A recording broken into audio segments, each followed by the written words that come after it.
إن السلام عليكم. maanta waxaa farxad weyn ay maanta inoo tahay waxaana soo booqday wasiirka dhalinyarada iyo ciyaaraha heer federaal wasiir xildhibaan maxamed barre waa mahadsan tahay booqashada sharaf weyn ay noo tahay anaga halkan caruur badan aan ku korinaa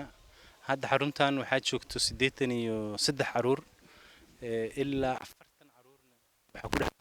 magaalada laakiin dhalinyaro waxaa jirto ilaa 60 gaarayso oo dhalinyaradii caruurtii markay weynaadaan waxay noqonayaan dhalinyaro markay noqdaanna waxay u baahan yihiin adeegii dhalinyarada Soomaalida ee u baahneed ee xamar ugu baahneed ee u baahan yihiin marka maanta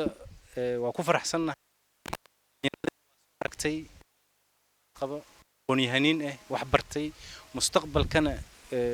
rajo aad u weyn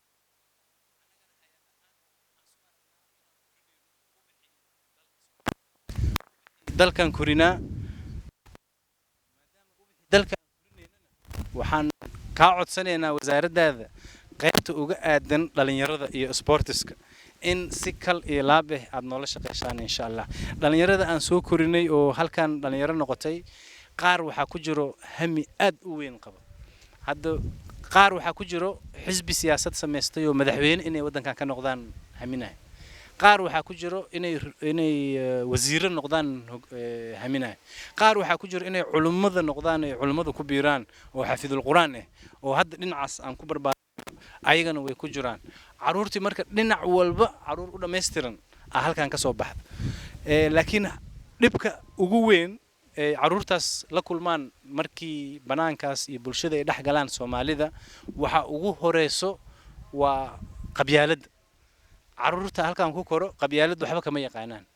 waxay isku arkaan ubaxi qaranka inay yihiin qabiilkeed tahay marka dhahdidna wuxuu ku dhahayaa aniga Soomaali Maxamed ah meel u sareyso iyo meel ugu hooseyso ma jirto qabyaaladaas iyo qurunkaas way waxa caqabada ugu weyn maanta aan soo saarnay